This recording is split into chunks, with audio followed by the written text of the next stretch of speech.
आपने अपने करियर में इस तरीके का कोई एंटिसिपेशन किसी फ़िल्म के प्रोमो के लिए आज तक देखा है कोमल जी? स्टैंड अलोन फिल्म के लिए इस प्रकार का एंटिसिपेशन, इस प्रकार का एक्साइटमेंट, इस प्रकार की क्यूरियोसिटी बहुत कम होती है। एंड मेरे ख्याल से ऑफ कोर्स उन्हें बहुत बुरा लगेगा जो इस फिल्म के खिलाफ है। उनका बड़ा हाथ है, उनका बड़ा योगदान है इस एक्साइटमेंट को बिल्ड करने में। देखो, बॉयकॉट कल्चर वाले सोशल मीडिया पर कितना भी बकवास कर ले, टीवी के कैमरास के सामने आने के लिए कुछ भी कर ले, उनकी वो सोचते हैं उनका 2 मिनट्स ऑफ फेम है। मैं इसे 2 मिनट्स ऑफ शेम कहता हूं। कुछ मिनिस्टर्स या कुछ आउटफिट्स जो कह रहे हैं कि हिंदू सेंटिमेंट्स हर्ट होते हैं। फर्स्ट डे जब इस फिल्म को ओपनिंग लगेगी, किसी को जाके देखना चाहिए कि हिंदूज कितने हैं और दूसरे कम्युनिटीज वाले कितने हैं। फिर पता चलेगा कि किसके फीलिंग्स हर्ट हो रहे हैं, किसकी भावनाओं को ठेस पहुंच रहा है। पता नहीं, this is all humbug. What is the first day that you are expecting for Pathaan? Phenomenal, phenomenal, because इस फिल्म की craze by the hour increase हो रही है।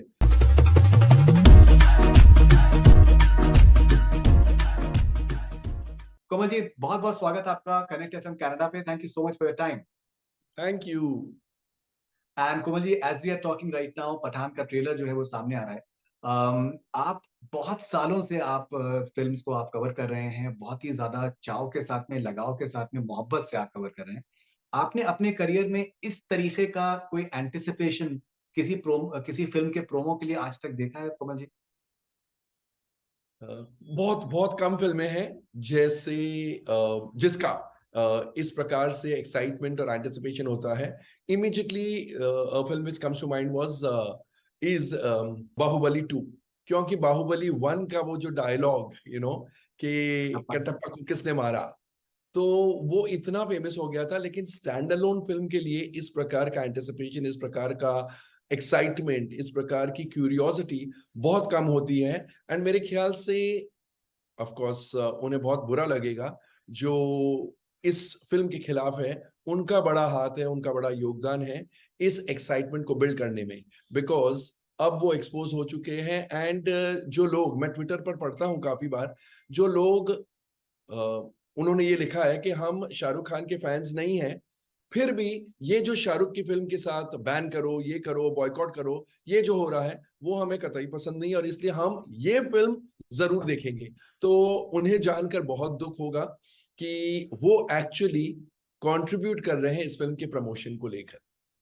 ओके, कोमल जी, आपने एक बहुत अपने अच्छी अच्छी बात करी है and it's a very important statement that you made. Will come to Pathaan shortly, लेकिन मैं आपसे एक बात पूछना चाह रहा हूँ इसी कंटिन्यूएशन में। जब लाल सिंह चड्ढा फिल्म आई थी और फिल्म नहीं चली, तो उसके बाद में ये कुछ सामने आया कि दैट ये बॉयकॉट कल्चर जो है वो कुछ हद तक शायद फिल्म फिल्म को इम्पैक्ट करता है। मुझे आज भी याद है कि जब लाल सिंह चड्ढा का जब इंटरवल था तो हम लोग वॉशरूम में मिले थे और आपने मुझे बताया था कि दैट फिल्म का कुछ नहीं होने वाला है। And we shared the same view as well that the film is not entertaining enough maybe. तो आपको लगता है कि अगर अगर लाल सिंह चड्ढा फॉर एग्जांपल अगर फिल्म एंटरटेनिंग होती है जैसे कि आमिर खान की फिल्मों से एक्सपेक्टेड है, तो क्या आपको लगता है कि ये बॉयकॉट कल्चर उसको स्टॉप कर सकता? बिल्कुल नहीं। देखो, बॉयकॉट कल्चर वाले सोशल मीडिया पर कितना भी बकवास कर ले, टीवी के कैमरास के सामने आने के लिए कुछ भी कर ले, उनकी वो सोचते हैं उनका 2 मिनट्स ऑफ फेम है। मैं इसे 2 मिनट्स ऑफ शेम कहता हूं।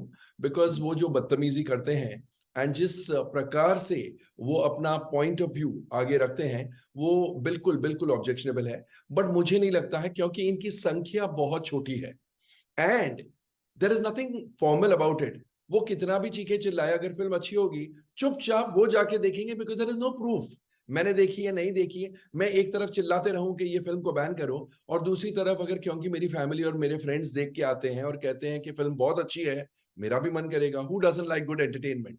तो इसलिए मेरे ख्याल से इनकी संख्या बहुत छोटी है and they are more mischief makers, trouble makers then anything else. And in fact Twitter पर ही मैं पढ़ रहा था, किसी ने क्रेडिट लिया कि याद नहीं है हमने आमिर खान की फिल्म को फ्लॉप किया, अब शाहरुख खान को सबक सिखाएंगे। मैंने बोला ये तो अतुल कुलकर्णी को नहीं पढ़ लेना चाहिए, नहीं तो बतौर राइटर वो इसके ऊपर दावा ठोक देते, केस ठोक देते कि तुमने कहां से फ्लॉप बनाई भाई, फ्लॉप तो मैंने लिखी है। डिस्क्रेडिट मुझे जाना चाहिए। तो कोई कुछ नहीं कर सकता है। जनता जनार्दन जो है, पब्लिक जो है, पब्लिक सेंटिमेंट्स, पब्लिक मूड इतना इंपॉर्टेंट होता है।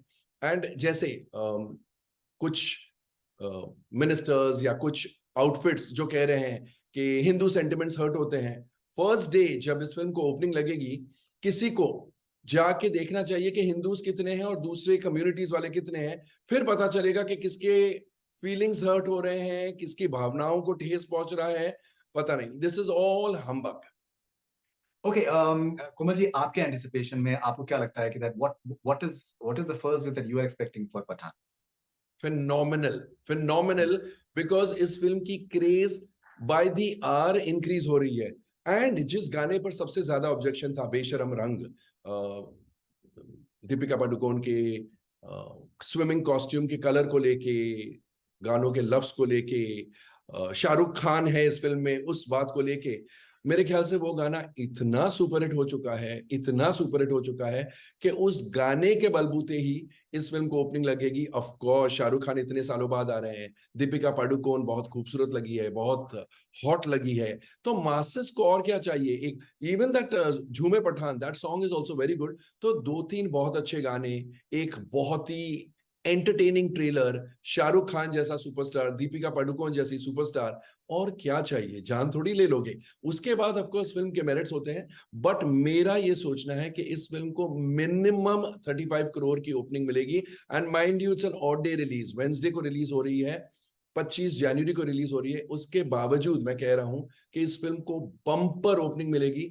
मतलब 2022 में शायद जो टॉप ओपनर्स हैं उनके मुकाबले की ओपनिंग लगेगी, in spite of the fact that इतनी नेगेटिविटी फैलाने की कोशिश की गई है। तो आप वीकेंड क्या प्रेडिक्ट कर रहे हैं? फर्स्ट से 4 डे वीकेंड आप क्या प्रेडिक्ट करेंगे?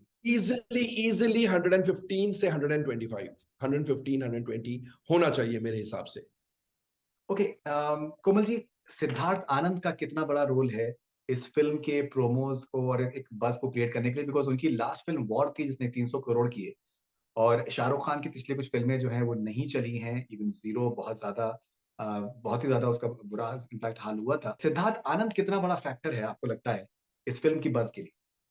Definitely he is the captain of the ship. Film उन्होंने बनाई है, ट्रेलर उन्होंने काटा है, इन द सेंस जिसने भी ट्रेलर बनाया लेकिन उनकी निगरानी में बना है। एंड फिल्म में जो कंटेंट है all that is Siddharth Anand, तो डेफिनेटली उनका बहुत बड़ा योगदान है इस प्रकार की फिल्म बनाने में। एंड मैं ऐसा सोच रहा हूँ कि फिल्म जैसे ट्रेलर एक खिड़की होती है फिल्म को, मतलब फिल्म क्या होगी एक आइडिया आ जाती है।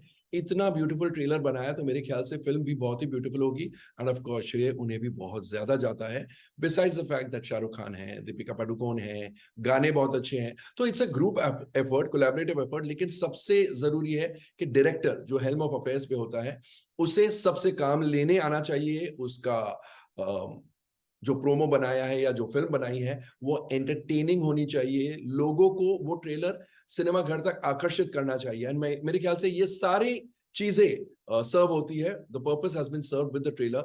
अब फिल्म कहेगी, फिल्म बोलेगी। एंड मुझे बहुत भरोसा है इस फिल्म पर। मेरे ख्याल से 2023 की शुरुआत बहुत बहुत बढ़िया होने वाली है। ओके, कोमल जी, हम लोग बहुत सालों से, हम लोग हमेशा एक ये जिक्र रहता है कि जो डायलॉग्स होते हैं, आई थिंक वो बहुत आई थिंक हमेशा ऐसे कुछ डायलॉग्स होने चाहिए जो कि चर्चा में रहे। जैसे पुष्पा में हमने रिसेंटली देखा है, हमने फ्लावर का बहुत ज्यादा चर्चा हो गई। बॉलीवुड से ऑफ लेट जो है उस तरीके के डायलॉग्स नहीं आए हैं। लेकिन अगर हम इस फिल्म के डायलॉग की अगर बात करें कि दैट मौसम बदलने वाला है, कुर्सी की पेटी एंड ऑल दोस, क्या आपको लगता है कि ये एक प्रॉमिसिंग फैक्टर है? Abbas Tyrewala, I think he is making a comeback of sorts in a way as dialogue writer as well. Yes yes, आपने सही कहा। जैसे ब्रह्मास्त्र, ब्रह्मास्त्र बहुत बड़ी फिल्म थी, बड़े कैनवस की फिल्म थी, इतने स्पेशल इफेक्ट्स विजुअल इफेक्ट्स नहीं थे, लेकिन उस फिल्म में भी डायलॉग्स की सबसे ज्यादा निंदा हुई। तो आप सही कह रहे हैं कि उस प्रकार के डायलॉग्स नहीं आए जो हम महीनों तक, अभी सालों तक तो नहीं होता है, महीनों तक कहते, मतलब रिपीट करते जाएं। हो सकता है इस फिल्म में ऐसे एटलीस्ट ट्रेलर वो सजेस्ट करता है। तो आई एम जस्ट होपफुल कि वो सारी चीजें हो जो एक हिट सुपर हिट ब्लॉकबस्टर के साथ हम जोड़ सके या हम एसोसिएट करते हैं। कोमल जी, पिछले कुछ सालों में शाहरुख खान का बहुत ज्यादा क्रिटिसिज्म हुआ है उनकी स्क्रिप्ट सिलेक्शन को लेकर और बहुत सी और फैक्टर्स को लेकर। लाइक फॉर एग्जांपल जीरो में, फॉर एग्जांपल जो एक उनका ड्वार्फ कैरेक्टर था, वो बहुत ज्यादा उसको क्रिटिसाइज हुआ कि did not look may be convincing. अभी जिस तरीके का वो 6 पैक 8 पैक एब्स का जो हम देख रहे हैं पठान में, और इवन जिस तरीके से वो ये कर रहे हैं, और एक जो स्टाइल क्वेश्चन जो शाहरुख खान से एसोसिएटेड था, क्या आपको लगता है कि that's a come there is a comeback of sorts for Shahrukh Khan as well? Definitely मेरे ख्याल से उन्होंने कई सालों बाद एक out and out commercial entertainer select की है, उस प्रकार की स्क्रिप्ट सिलेक्ट की है, and this is going to stand him in good stead because उन्होंने कुछ अलग करके भी देख लिया, लेकिन वो कन्विंसिंग नहीं थी। ऐसा नहीं है कि उन्हें कुछ अलग नहीं करना चाहिए, लेकिन अलग के साथ साथ एंटरटेनमेंट एंड एंटरटेनिंग फिल्में या उस प्रकार की स्क्रिप्ट्स अगर वो सिलेक्ट करते हैं तो he will be on a safe ground. इस फिल्म में वो मुझे लगता है कि out and out commercial entertainer जिसे कहते हैं ना, एक हीरो, उसकी हीरोइज्म, एक विलेन, स्ट्रॉन्ग विलेन, गाने, बहुत fantastic visuals, larger than life canvas, ये सारी बातें नजर आ रही है। तो मेरे ख्याल से पब्लिक उन्हें इस प्रकार के रोल में देखने के लिए तरस रही थी, and finally is giving to the public, to his fans, what they wanted to watch. Alright, and Om Shanti Om, Deepika and Shahrukh they came together. Besharam Rang ने जिस तरीके का आई थिंक क्रिएट किया हुआ है, बज़ क्रिएट किया हुआ है, I think no one would know it better than you कि जो एक केमिस्ट्री होना चाहिए हीरो हीरोइन के बीच में, क्या आपको लगता है कि वो केमिस्ट्री इस फिल्म में सामने आ रही है? 100%, 100%। लोग उस केमिस्ट्री के दीवाने हो चुके हैं। That is why they want to rush to the cinema halls and see के फाइनली फिल्म में किस प्रकार की केमिस्ट्री दिखती। इस गाने में तो पूरी केमिस्ट्री नजर आई है, इस गाने में भी, झूमे पठान में भी, they are looking so so at ease with each other, कि अब दुख हो रहा है कि ओम शांति ओम के बाद उन्होंने इतने साल क्यों लगाए वापस एक साथ एज अ पेयर आने में।